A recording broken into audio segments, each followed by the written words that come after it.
Friday afternoon to you. It's 4 o'clock and time for Sports4CLE. I hope your weekend is off to a great start. Thanks for joining us. The Browns preseason will kick off in a few hours in Carolina against the Panthers. Shedeur Sanders will get the start at quarterback for the Browns. Jake Trotter from NFL national reporter on expectations for Sanders in tonight's preseason opener. Everyone needs to go into this with a little bit of rationality. If he plays really well, let's not crown him. If he struggles, let's not write him off. I think we need to have reasonable expectations. You know, he hasn't been taking a ton of reps, through the first part of training camp. Obviously it's been difficult with all the different quarterbacks. I'm intrigued to see what he looks like, but, he was a fifth-round pick for a reason, and they've treated him like a fifth-round pick in training camp in terms of how they've allocated reps. So everybody have fun watching him, but let's not go crazy either way. Without question, be excited because he's a new quarterback that everybody likes and is excited to see, but there would be three letters of perspective that I would want to give the fans. DTR. If you remember, Dorian Thompson-Robinson lit it up in preseason. Everybody wanted to see him in a regular season game until you had to watch him in a couple of regular season games. So preseason, it's important. It's important for Shedeur because it's a step. It's not the end of the journey. It's a step along the journey. Be excited, have fun. But remember, it's preseason, it's vanilla defenses, and it's different than the regular season. CBS Sport HQ's Mike Renner on the players that he's really watching in the Browns preseason game, the first one tonight. I'll be looking at the guy he's going to be thrown to, Deontay Johnson, one of their free agent signings. He was a guy who, during his time in Carolina or Houston or Baltimore last year, was just a mess. I mean, a guy that you did not want in your locker room. But this is basically his last chance. And if you look at this Browns receiving room, it's not that talented. After Jerry Jeudy, he is probably the second most gifted receiver on that roster. Doesn't mean he's obviously going to get playing time, but if he has his head on straight, if he is at his best here, he could easily play a factor in this offense. And I'll also just throw out DeJuan Jones is interesting to watch as well. They're left tackle. And I emphasize left tackle because the guy's barely played left tackle. 176 snaps there in his career. He was a right tackle at Ohio State with Paris Johnson on the left side. So you're relying on a guy who's barely ever played there going into year three. I'm interested to see how he holds up at that position.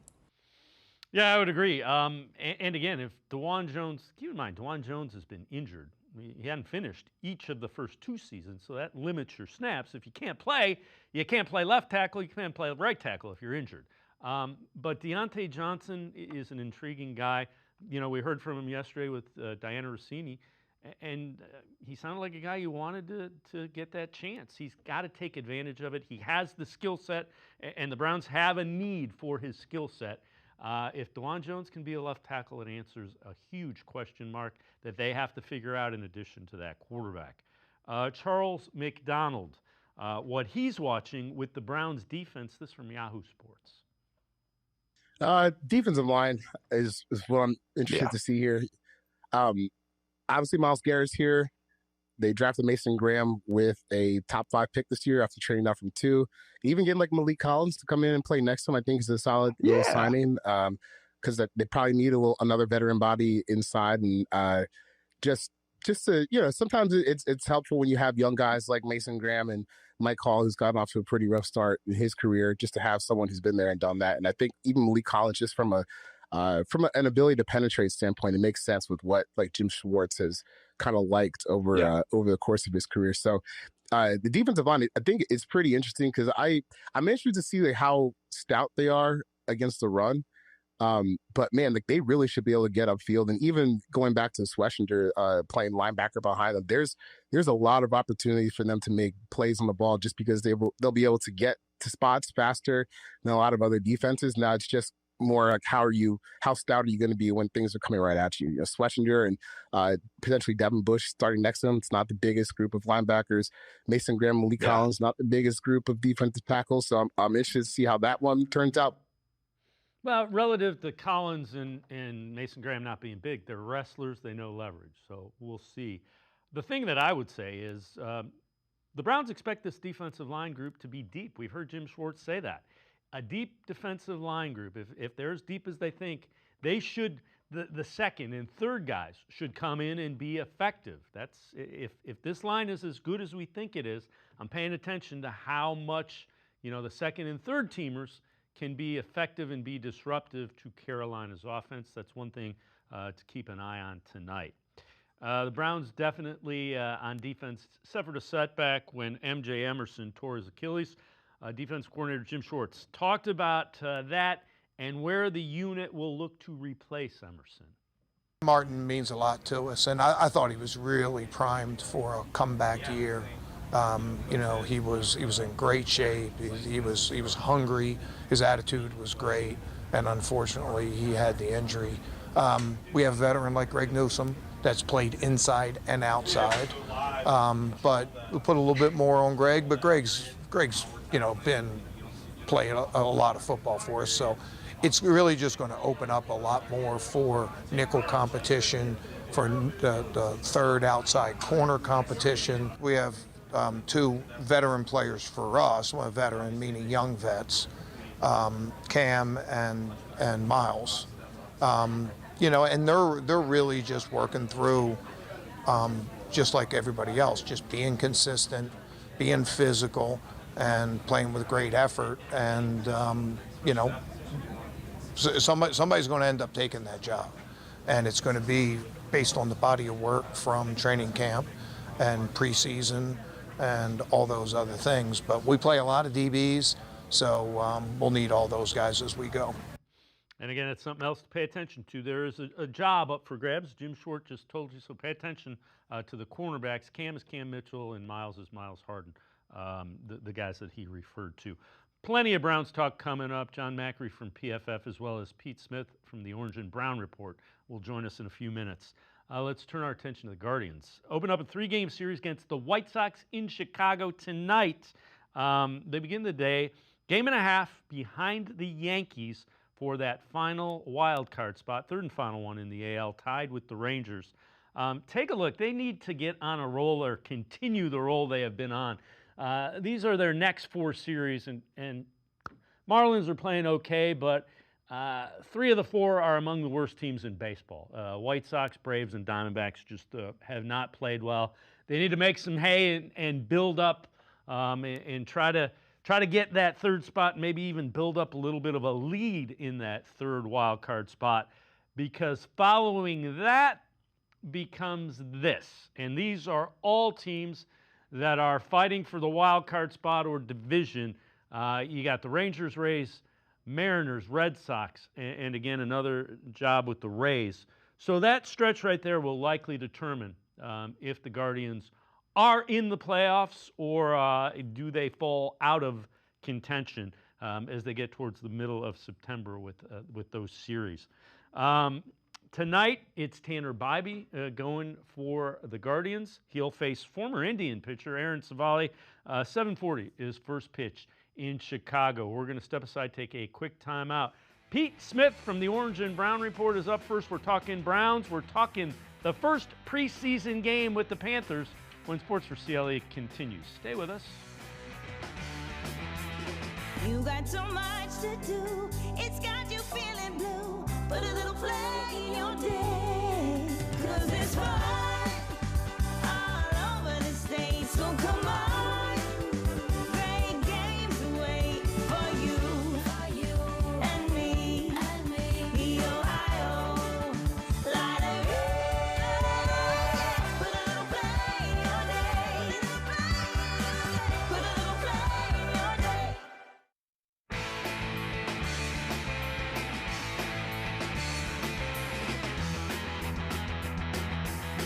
We begin by talking Browns on Sports4CLE. Former NFL quarterback Dan Orlovsky from ESPN talking about the narrative that Shedeur Sanders is being set up to fail. Will everybody stop with the Shedeur Sanders is being set up to fail narrative? Who do you want to start the game? It's preseason week 1. First option, Joe Flacco. He's played for like 20 years. He's not going to start preseason week 1. The next 2 options would be a Kenny Pickett or a Dylan Gabriel. Both are dealing with hamstring injuries. Neither has practiced a ton recently. If they've done anything, I believe it's been 7-on-7. Who do you want to start the game? The next two options are Shedeur and Snoop Huntley. Shedeur's been there. Snoop Huntley just got there. So while Shedeur may not have had reps with the ones, what else do you want them to do in Cleveland? It's an opportunity for him. It may not be the ideal opportunity. Very rarely is it for a 5th-round pick, but it's an opportunity for him to go out there and do in a game what many have reported he's done in practice. Stop with the setup to fail narrative. That's welcome in Pete Smith from the Orange and Brown Report. Pete, the other thing is not a lot of the ones are going to play. So he's going to be out there with a lot of the guys that he has repped in practice with. Right. And I think if you ask Shedeur Sanders if he wants to play in this game, I'm going to say 10 times out of 10, he's going to say yes. I mean, any of these guys want to play. And he gets an opportunity with the way things shook out to get a substantial amount of the game. I mean, if it were up to me, I'd sort of play it by ear. But unless he gets hurt or dinged up or something along the way, I'd give him the whole game because, Tyler Huntley certainly wants reps. But from a Brown standpoint, Tyler Huntley is a temp. It's not like, they're getting a huge benefit out of it. Shedeur Sanders, if you gave him the whole game, would be great for him. Yeah, I would agree. So Browns radio analyst Nathan Zagura, what he thinks the game plan will be for Sanders tonight. I think it'll be open for him. I think it will be a lot of it. They want to keep it, in things that he is comfortable with doing. I think people have to remember that it has been pretty well documented that he's had a big learning curve. Dylan Gabriel started more games than anybody in college football history. He's thrown more passing touchdowns than anybody in college football history. Shedeur Sanders does not have that background. And some of the things that he was asked to do or things that he, more accurately, not asked to do at Colorado has had him play catch up. He's worked incredibly hard. He's done a very good job with it. But I think as you look at it, they're going to give him, they want him to be successful. That's the whole point of this. The Cleveland Browns want Shedeur to go out there and play well. They want all these young guys to go out there and play well. So I think it's going to be a lot of concepts that he's comfortable with. I do think you will see at times maybe some spread, some 4 receivers, things that he was used to doing, obviously, at Colorado. And you'll see also the blend of what Kevin Stefanski does. Get him under center, run the football, and hit some of those play action, those boots, get him on the edge where he can use his athleticism and use the fact that he's a very accurate thrower on the run and make plays out of the pocket. So I think you're going to get the full gamut. I mean, when you get 50 plays, you got to dip into something, right? So I think it's going to be a good look at Shedeur Sanders and what he is able to do. And quite frankly, I'm excited to see it. I know a lot of people are excited to see it. And Pete, I get the excitement, but remember, it's preseason, so the defense is going to be a little bit vanilla. Having said that, can he get in and out of the huddle quickly? Does he know where people are supposed to be? You don't want the pre-snap penalties. Clean, and the other thing is, I said all along, I think the things he does well, you can't really measure. I think he's a competitor, and so I'm anxious to see him in NFL preseason game a little bit faster than the college game. Well, I think you hit the nail on the head. It's the operation. It's those, the mechanical elements of huddle, play calls, knowing where guys are supposed to be. But certainly they want him to succeed. And beyond that, I mean, they're talking about how they're not going to have, Jerry Jeudy or Cedric Tillman playing in this game, but they've got a lot of receivers. So they want to see these guys. Are we going to see much Harold Fannin? Unclear. He may have taken a lot of reps in that practice, but if he's out there, you're going to want to see these guys get balls thrown at them and see what they can do. But we've got a lot of undrafted free agents: Luke Flourier, Gage Lavardane, those type of guys. So Shedeur is not afraid to throw it. He's going to want to be able to do some of those things, and the Browns want to see that. They want to see those other guys operate, and they want to see the offensive line block. They've got a lot of things to sort of look at. Certainly, Shedeur Sanders is the highlight for a lot of people, but just in general, there's plenty the Browns want to evaluate for the bottom of their roster and just development.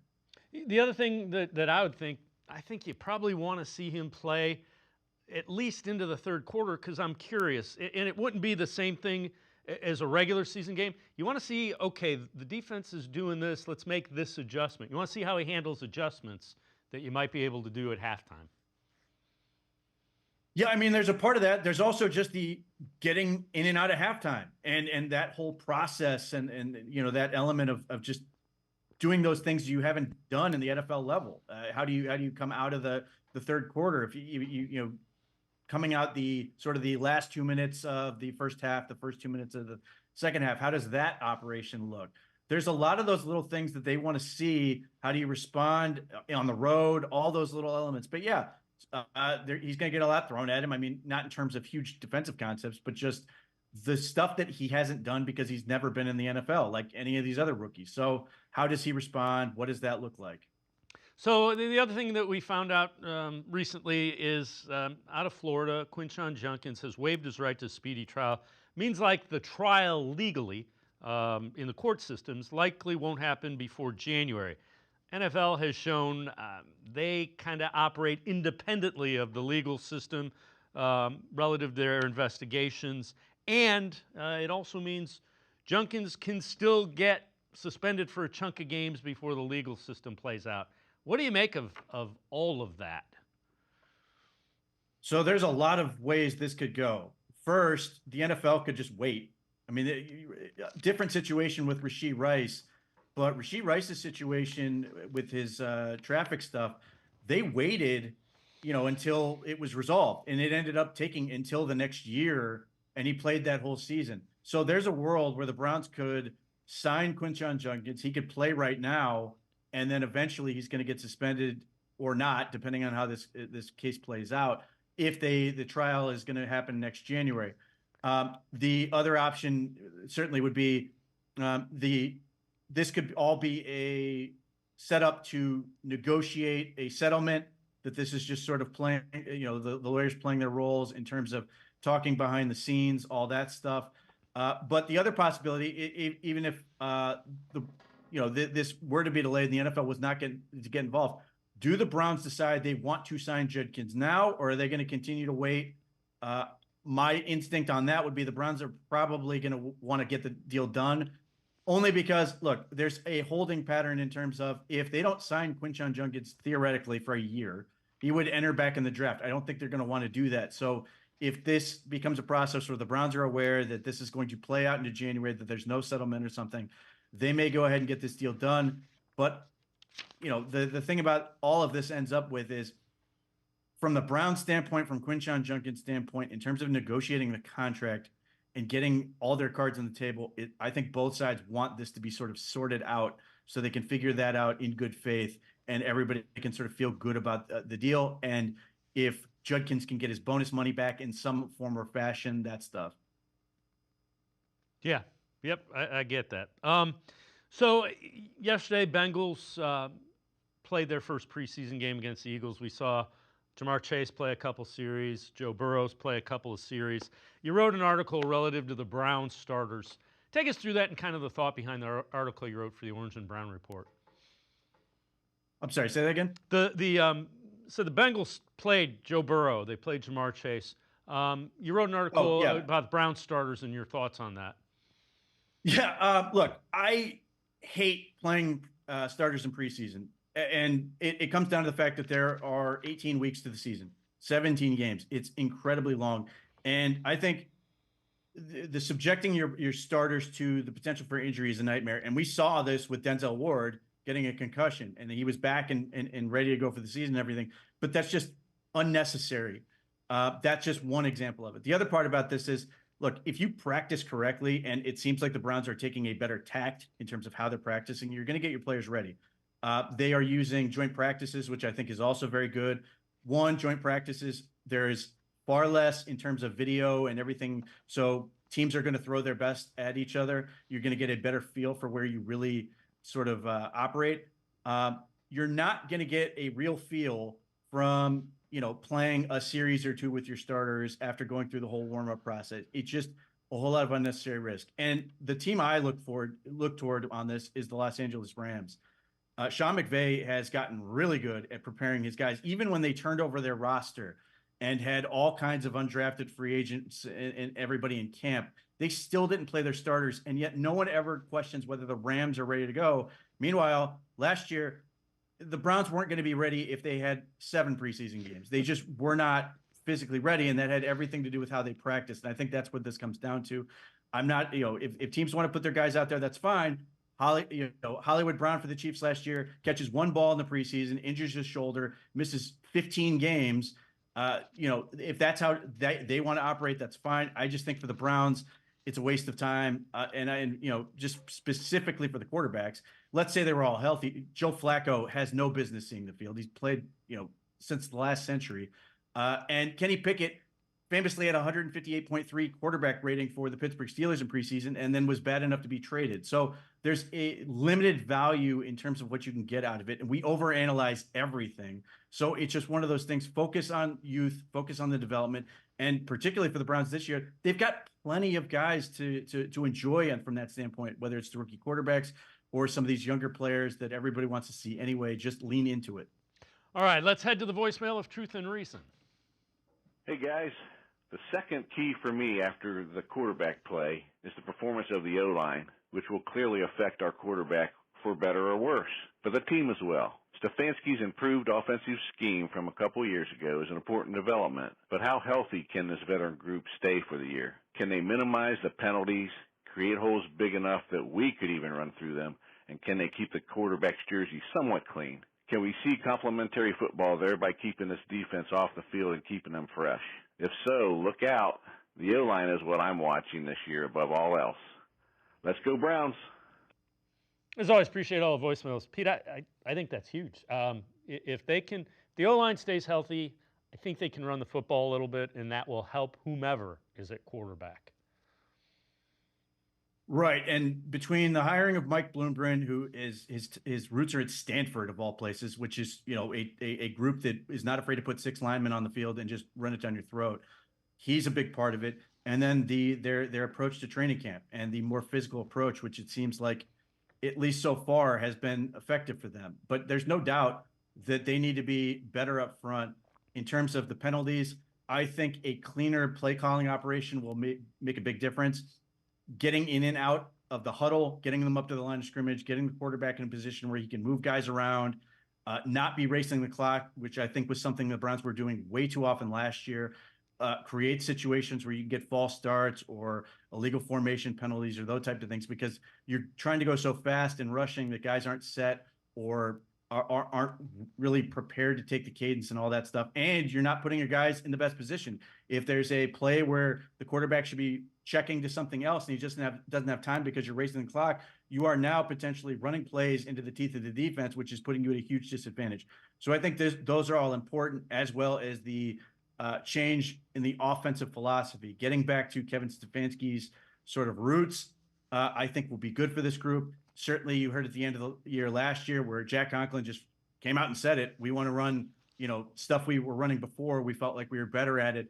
Those things are important, but the health clearly is going to be a factor. I think it's important that the Browns did things like sign Cornelius Lucas and Tevin Jenkins to really fortify that group of veterans that have played well in the NFL, and just betting a lot on Mike Bloomgren and getting those guys ready and developing the younger guys like DeJuan Jones and Luke Whippler. Hopefully Zach Zinter. Yeah, again, they need a substantially better line play. All right, before we go to break, I know you wrote an article. Take us through it. Browns likely going to keep a lot of undrafted free agents. Right. So the Browns have actually gotten pretty good at finding guys after the draft.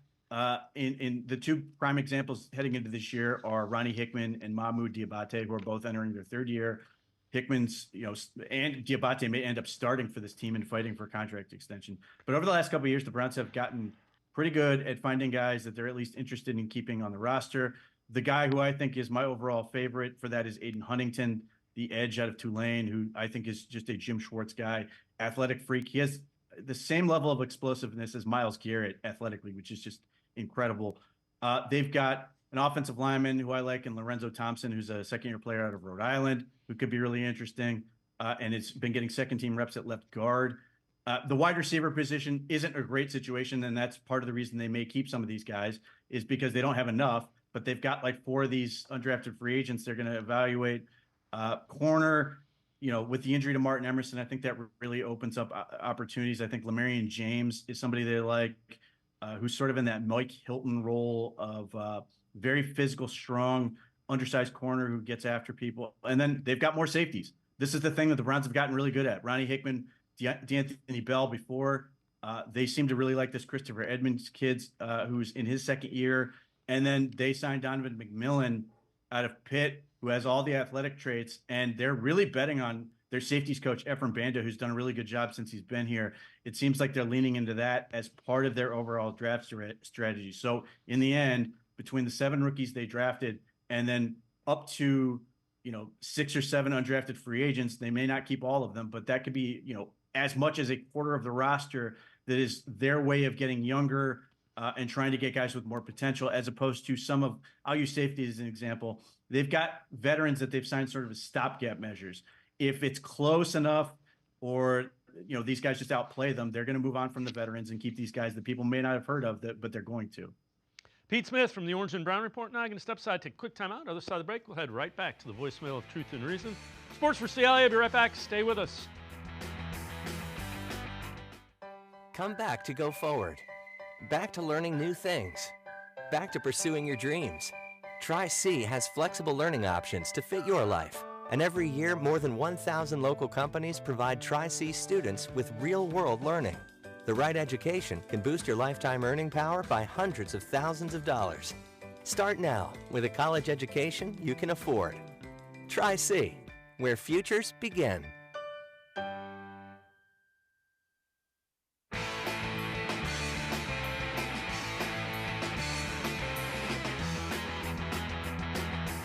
We continue talking Browns with Pete Smith from the Orange and Brown Report. Let's head back to the voicemail of Truth and Reason. I keep hearing a lot of the media pundits talking about how dysfunctional the Cleveland Browns are. And from 99 to 2020, I'd say, yeah, we were very, very, very dysfunctional. I still have a lot of confidence in this coaching staff. I don't have an issue with Andrew Berry. You can blame whoever you want to for Deshaun Watson, but half the league would have done that. It's just misfortune for us that he forgot how to play football and stayed injured continually. Our owner is not afraid to sign paychecks. There's no such thing as a good or a bad owner. You just want somebody that's going to pay people and do what a competent GM wants you to do. Like I said, I just don't see us as dysfunctional. We've been better these last 6 years than a lot of teams in the league, but everybody wants to act like we're worse, and we just ain't. Y'all have a good day. As always, appreciate all the voicemails. Pete, you know what? I tend to agree. I don't have a huge problem with Andrew Berry. The drafting hadn't been great. The problem with the Deshaun Watson thing, the guaranteed contract it's become an albatross and kept them from doing some things financially. Yeah, I think by and large, Andrew Berry has been average in the draft, pretty average in free agency, and good in trades, except for the one that they never should have made. And if you're going to make the case to fire them, that's it. It's Deshaun Watson. It's everything that was invested in. It was the decision to bet on that situation and then guarantee the contract. But by and large, they've been able to keep this team with talent. Obviously, last year was a huge downgrade, and they've got to turn it around and be better this year to put them on a path where they either have the quarterback on the team this year, which unlikely, but we'll see. And then if not that, then put the team in a position where if they can find the right rookie quarterback, then they are going to be in business. And if they can do that, then basically everything will be forgiven, as much as everybody will still hate the Deshaun Watson era. It's the fact that they are sort of directionless at that position, and that's where they're going to be judged. If things don't go super sideways this year, I expect they're going to get that opportunity to draft a quarterback next year, and then that's going to be sort of it. They're going to get that guy. It's either going to work or it's not, and then they're going to be judged accordingly. Yeah, and you know what? That's probably the fairest way. You tweeted this out, and I agree with you wholeheartedly. There's some evidence, a shred of evidence, that the regime can develop a quarterback. Baker Mayfield's efficiency in 2020 is still his best year. I know he's gone on and become better, but he had terrible wide receivers. Jacoby Brissett, played pretty well. Flacco had to go back to 2014 to see the success he had in 2023. Heck, he won games with P.J. Walker and DTR. I guess everything that you get to dysfunction-wise from the Browns because they haven't found a quarterback. And that's the most important position in all of sports. Right. I think so much of this comes down to the whole Deshaun Watson fiasco. By and large, Kevin Stefanski has been given a lot of credit for how he's handled the quarterback position until Deshaun Watson basically couldn't play dead. Once you get away from that and you just sort of take everything honestly, yeah, you're going to say that Baker Mayfield left, and there's a lot of blame to go on both sides, though Baker Mayfield's quick to point out it was largely Baker Mayfield's fault it went the way it did, even though I think ownership didn't handle the situation well. You got the best out of Jacoby Brissett. That's all you can ask for from Kevin Stefanski. You got a really good play out of Joe Flacco. Yes, he turned over the ball, but that was the most fun most people have had. I didn't include Jameis Winston, but Jameis Winston played like you'd expect Jameis Winston to play. But yeah, game-winning drives. There are a lot of people who don't like Dorian Thompson-Robinson. I still like the kid. He had a game-winning drive against Pittsburgh Steelers. Like, this is something we're now taking for granted, where that used to be a huge accomplishment. And then you obviously had P.J. Walker lead the Browns to beat a very, very good 49ers team at home. That was sort of a big change for the 2023 season. That was sort of the early part of that year. They struggled out of the gate out of a really tough schedule. Everybody was terrified of them getting the 49ers in that game, and that really set them in motion. So he puts guys in position to be successful. Quarterbacks are quick to credit. Even Deshaun Watson is very quick to credit Kevin Stefanski for his voice in the headset and giving them notes and sort of telling them when to be aggressive and when these other things.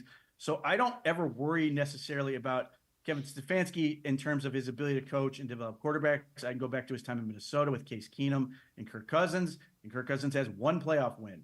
It's with Kevin Stefanski as an offensive coordinator. But they have to do it. I mean, that's the bottom line. They've got to make it work. They've got to find that guy, and they've got to get it going. Yeah, and I think the big learning thing, the big takeaway from last year is you only know what you know, and they went away from the offense he knew, and man, he had no answers to how to fix that when it went sideways. Yeah, I mean, look, they trade for Deshaun Watson after Kevin Stefanski makes a sales pitch and everything else, and it just feels like the second he got here, they were completely shocked at who he was, what he was, and then turned over everything to try to make it work with him, and it was awful. And then once you got there, you had no way out during the season.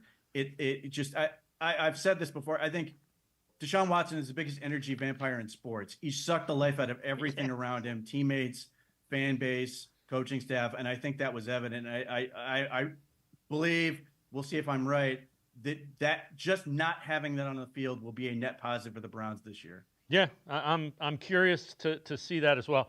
Who are you watching in the receiving corps tonight? We know that Tillman isn't playing, Jerry Jeudy isn't playing. I'm curious as to which Deontay Johnson. Are we getting Pittsburgh Deontay Johnson, or are we getting the guy that kind of talked his way off a couple of teams? Right. So far, according to the OBR's reporting, quarterbacks love throwing to Deontay Johnson so far in Cleveland. So that part of it is interesting. I've sort of thought about this in terms of if he can. I'm setting the baseline basically Elijah Moore, which is if he can get to that 600-yard mark, that will be a nice success. If he gets over that, great. Under that, not great. But certainly, I want to see what he can do. Let's see. Jamari Thrash has gotten a lot of talk positively so far in training camp. Can that carry over? And then, there's 4 undrafted free agents that they're looking at between Flourier, Cade McDonald, Gage Lavardin, and then the bigger receiver who's Keyshawn Johnson on the outside. Is one of those guys going to step up and be like a breakout star in the preseason and be somebody that the Browns feel like they just cannot get rid of? To be determined, but there's a lot of those guys in there. And then the guy you throw in there is sort of an extension of the receivers is Harold Fannin. How much are we going to get, and what does that look like? Because, if he's playing a lot, you could easily see a scenario where he has six catches or something like that for 80 yards in this game. Pete Smith and I are going to step aside to take a quick time out. So other side of the break, talk a little bit more about the Browns and the upcoming preseason game against the Panthers. Sports4CLE, I'll be right back. Stay with us. You got so much to do, it's got you feeling blue. Put a little flag in your day, 'cause it's fun all over the state. So come on, great games wait for you and me. The Ohio Lottery. Put a little flag in your day. Put a little flag in your day.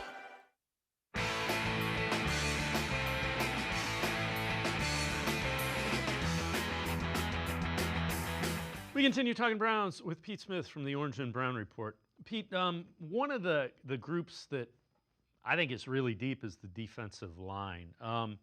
Having said that, so if you're playing 2s and 3s, those are guys that are rotational pieces. I kind of want to see that defensive line dominate some tonight. I agree with you, and everything indicates that they're excited about who they have there. Again, Aiden Huntington, the undrafted free agent's the guy I cannot wait to watch, given what I've seen from him. But certainly, we'll see how much we get of Mason Graham. We'll see how much we get some of these other guys. But Joe Tryon-Shoyinka, not somebody most people are familiar with, but this is an opportunity for him to get out there. I don't know how much we're going to see in terms of like Alex Wright or those type of players, but I'm excited about guys like Cam Thomas, those type of players. Juwan Briggs is somebody I thought really came out at the end of last year. I'm hoping they carry that over because I think there is a lot of talent and a lot of reason to be excited. And yes, everybody's familiar with Myles Garrett. They've got guys like Malik Collins in the mix. Can we see somebody really jump out? Without Myles Garrett out there, that's a huge opportunity. Does it look like, as it often has for the Browns, where if Myles Garrett is not on the field, the defense is just a completely, lifeless entity, or are we going to see more pressure? Are we going to see more of what we sort of expect and what Jim Schwartz wants to see from that group? So I bring up the defensive line. You wrote an article kind of framing Micah Parsons. It seems like that's gotten a little personal. Money, we know from the Myles Garrett situation, money can cure a lot of ills, but it looks like Jerry Jones tried to get him to sign a contract without his agent, so now Micah's upset. And you think the Browns should try to listen and pursue potentially pairing Micah Parsons with Myles Garrett. Take us through that article. So I'm greedy, and you give me the opportunity to add Micah Parsons to Myles Garrett, I'm going to do it. He's 26, 3-time All-Pro. He's one of the most exciting players in the league. Everybody expects him to get a Defensive Player of the Year award at some point. The Browns have 2 first-round picks.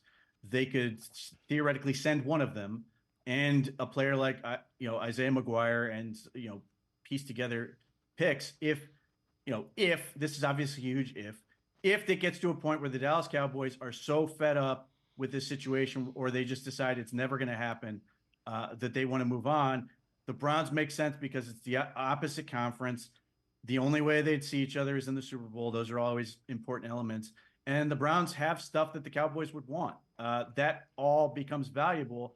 But if you are, whether it's Jim Schwartz or just common sense at this point, if everybody is slanting their line to sort of stop, Myles Garrett, and you can get that entity, that guy that nobody's gonna be able to do that with, where you're just gonna single block him, then the Browns are basically, one of the most important defensive lines in recent history in terms of their pass rush. I mean, they've flirted with that at points already, but that element, being able to do that, would then take so much pressure off the offense, give them a dominating defensive presence. And whether it's the quarterback is on the team now or next year, it would just make that so much easier on everything else. And because the Browns made that trade to get the extra pick, they have some flexibility to go get somebody like this. And it's not that you're trying to be willy-nilly and throw away picks. But if you're going to get the opportunity to add that type of player, that is what the picks are for.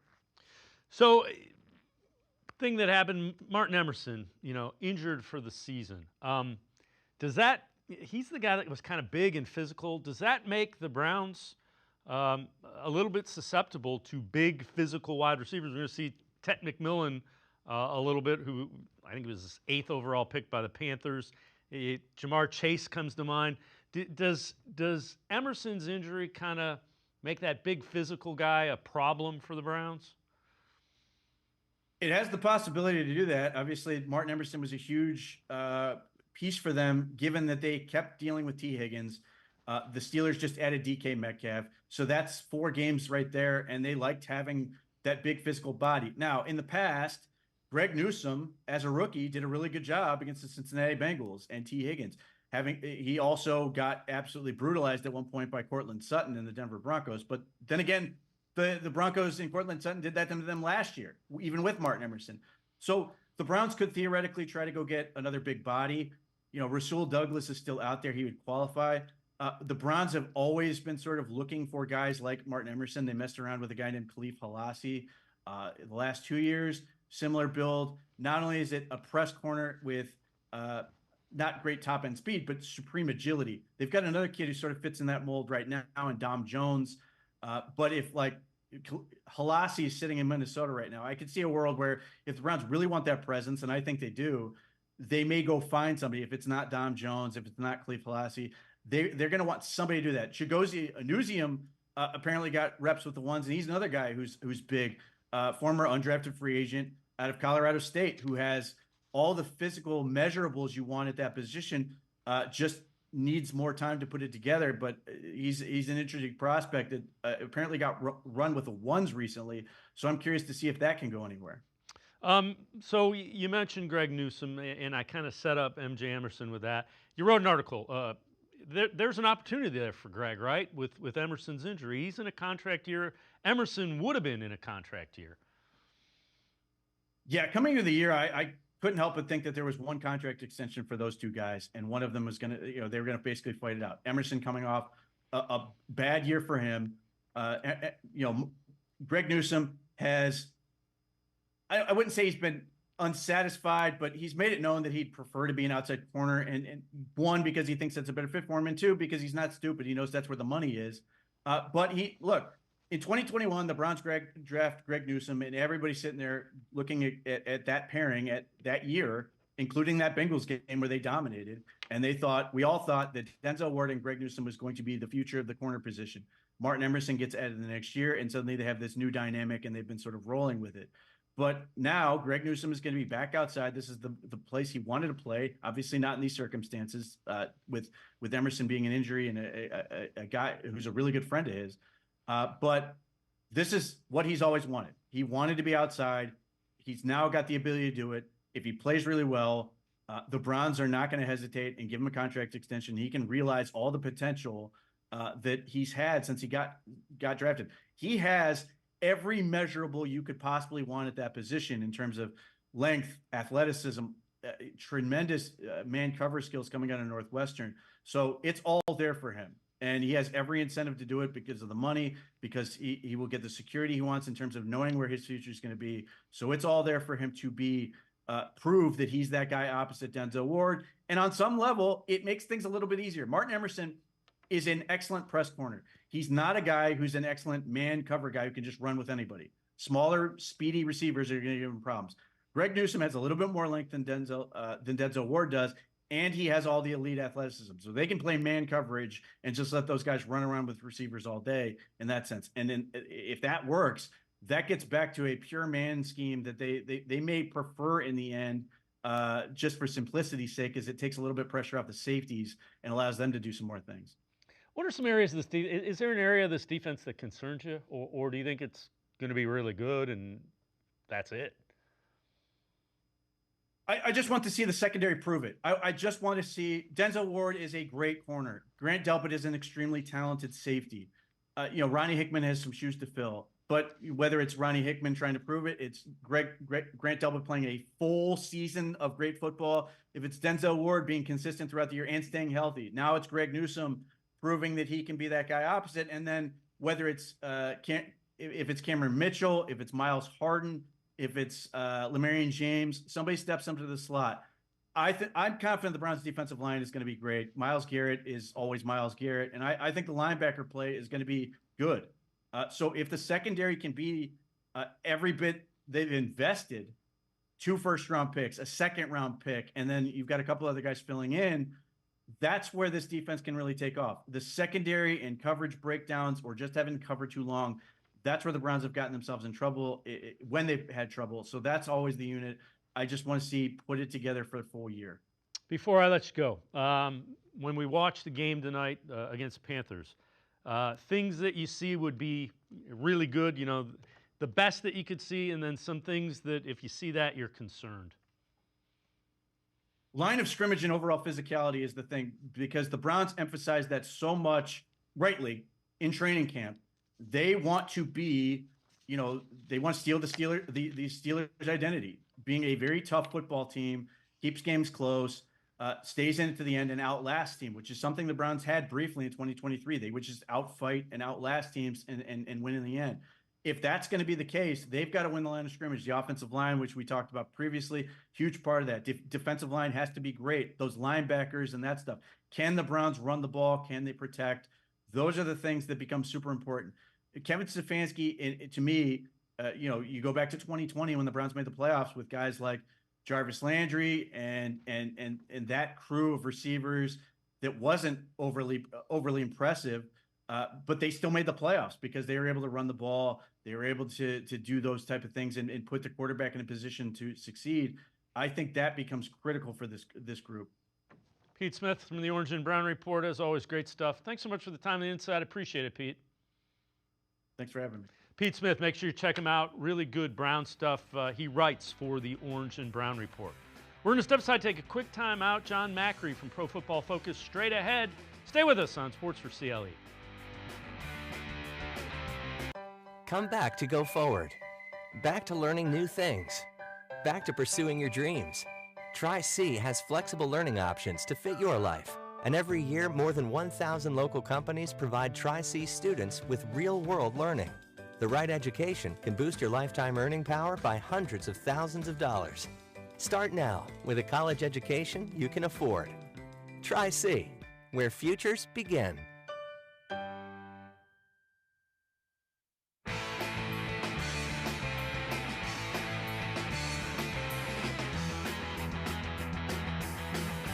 We continue talking Browns on Sports4CLE. Browns radio analyst Nathan Zagura on the narrative that Shedeur Sanders is being set up to fail by the Browns. A crazy narrative. It would be one thing if the people understood the situation that, as Dan Orlovsky pointed out, you've got Joe Flacco, you've got two injured quarterbacks in Kenny Pickett and in Dylan Gabriel, and it's not like he's going out there. It would be one thing if this was a real game and all you said, okay, he's got no reps with the ones, and then you're going to throw him into a real game and have him sink or swim. This is the preseason. It's the first game of the preseason. He's going to be out there with the twos. He's gotten reps with the twos. So he is going to be out there with people that he has gotten practice reps with that he's been very comfortable. He took the 2 reps in 11-on-11s in the joint practice against Carolina, and he's going to be with the twos out there. Now, Carolina's going to play their starters for a series, maybe 2. So that'll be great work for all of those guys and great valuable tape. But no, this is certainly not a case of trying to set Shedeur Sanders up to fail. Right now, he is the 4th-string quarterback of the Cleveland Browns. This is an opportunity. This is a great opportunity. Not a lot of 5th-round quarterbacks would get this opportunity with the twos, and he's getting it. Now, we can debate whether or not he should have been a 5th-rounder. That's, at this point, it's moot. He was. So welcome in John Macri from Pro Football Focus, co-host the PFF Fantasy Football Show. And John, in Cleveland, there is a very large and vocal fan base for Shedeur Sanders. I get it, but it doesn't make sense. That's perfectly stated. He's not playing with the ones. So the fact that he doesn't have first-team reps doesn't matter. You want him on the field with guys he's been repping with. He's going to get that. Absolutely right. Like that, it's such a big part of the game, especially playing your first ever preseason game in the NFL, right? You want to have chemistry with the guys that you've been practicing with, and that's going to translate to the field better than, not knowing the speed or the route running of some of the other players that he could potentially be playing with. So absolutely, it makes sense that he's going to go out there with the guys that he's been practicing with, especially with Kenny Pickett and Dylan Gabriel banged up, right? He doesn't have to,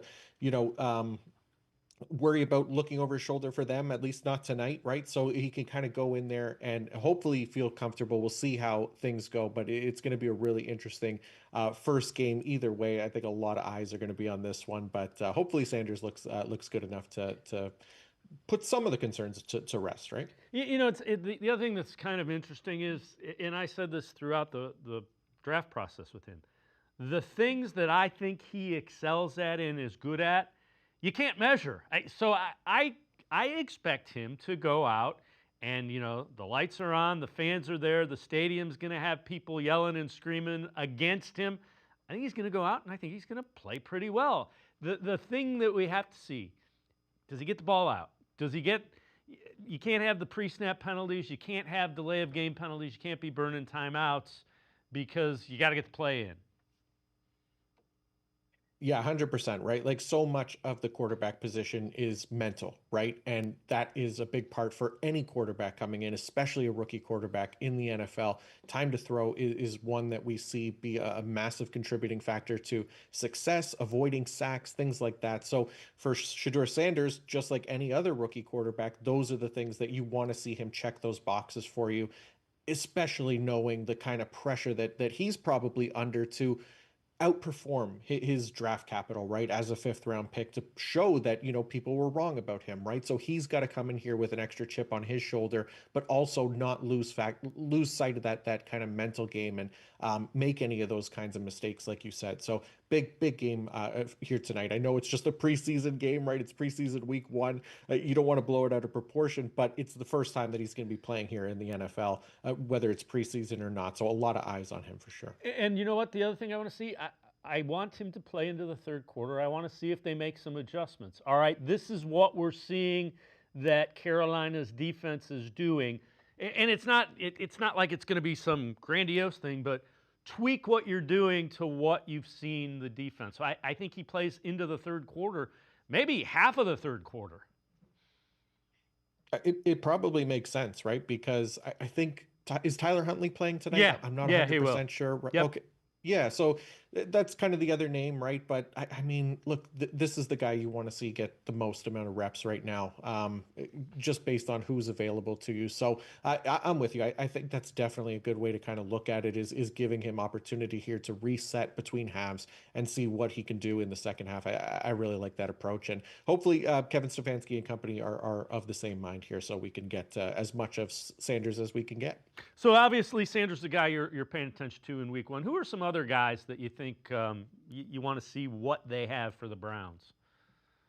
Yeah, so one of the ones who I'm really excited about, I think, is Carson Schwessinger, linebacker, rookie, second round pick, right? I think it was probably less than a month after I was on the show last time. We had talked about kind of Jordan Hicks and him playing well for the Browns last year, and them having to rely on him as a leader again, yada yada yada, right? And then he retired literally like less than a month after that. So it leaves this kind of linebacker core in not like the best spot, right? So you have already dealing with the issues of Jeremiah Owusu-Koramoah with his health concerns and out for the year. Devin Bush and Jerome Baker are kind of the veterans there, but both kind of journeymen who've had their issues being trusted as full-time players. So to me, while one of those guys does probably start, one of the veterans, as the full-time linebacker in Jim Schwartz's defense, I'm looking even harder at Carson Schwessinger to play a bigger role as a rookie. He obviously doesn't come with a ton of experience himself coming out of college, but when he was out there, he looked really good, which is why the Browns spent the first pick of the second round on him. So I think for him, and considering the investment in him, he has to play a big role this season, even more now that Jordan Hicks is gone. And I find myself at least being pretty excited about his potential, and should be a lot of fun to watch tonight against Carolina, a team that also, has a thin linebacker core of their own. So who knows? Maybe, Schwessinger can finish the night as the best linebacker of the game for both teams. I can't wait to see it. Very excited about him. All right, so you kind of tweeted this out relative to Schlesinger too. So it's kind of his profile, and take us through some of those things and what jumps out when you look at that profile. Yeah, so this one is really kind of designed for fantasy football, IDP obviously specifically, because we're looking at linebackers, and basically it's taking in a lot of key metrics that include draft capital, PFF grades for his career, production data, things like that I've found through a player's college career end up mattering for their opportunity at the second level. And for Carson Schwessinger, even though he doesn't have a ton of experience playing in college, like I said, when he was out there, he performed really well. Obviously, the run defense grade isn't amazing, but he was this high-end tackler at the position. He racked up tackles at an incredible rate, the highest actually rate that we've ever seen for a college prospect since I think it was 2017 or 2018, I want to say, for the model, 18.8% tackle rate. So he's always around the ball. And that's something that, can lead to big plays. It could lead to him being a difference maker for the defense. So if he's able to kind of build on that, gain some experience in the NFL, I think he could be a really fun and exciting player here as soon as his rookie season, especially with this kind of increased opportunity with Jordan Hicks's retirement and obviously Jeremiah Owusu-Koramoah's health. All right, let's go back to offense. A guy that's not going to play today, Cedric Tillman. Matt Harmon from Yahoo Sports with his thoughts on Tillman. It's funny because before Amari Cooper got traded, he was like kind of playing as a slot and like almost close to the tight end type player. Like he was really close to the line of scrimmage there, but really close to the offensive line there. But then when Cooper got out, they moved him into X, and he played pretty well. Like he had about a 70% success rate versus man coverage and reception perception. Like, I'm not saying he's like a Nico Collins type player, but it was some of the same little like indicators that Collins showed on a really bad Texans offense. Like you kind of have to watch this guy play, but he reminds me actually more of like a Cortland Sutton type. So I think again, this is what I'm saying. I think he's a nice starting X receiver that I'd like to see grow, and unfortunately didn't get his momentum to continue last year because of concussions. And I think he allows Jerry Jeudy to play off the line of scrimmage and move around, which I like that usage for him. So it's a quietly like a nice receiving duo, and David Njoku there. It's just, I think Flacco, with Tillman, those like posts and digs, which he ran pretty well last year, he makes sense. It's just how long are they going to keep Joe Flacco on the field? Well, John, not concerned about that. When you look at Tillman, had some productive games, and then missed the last 6-7 games with a concussion, which that always concerns you. Did you see enough? Cortland Sutton, if he turns out to be Cortland Sutton, this offense is like Cortland Sutton, big guy that can make contested catches. This offense is looking a lot better than the question we have in front of us right now.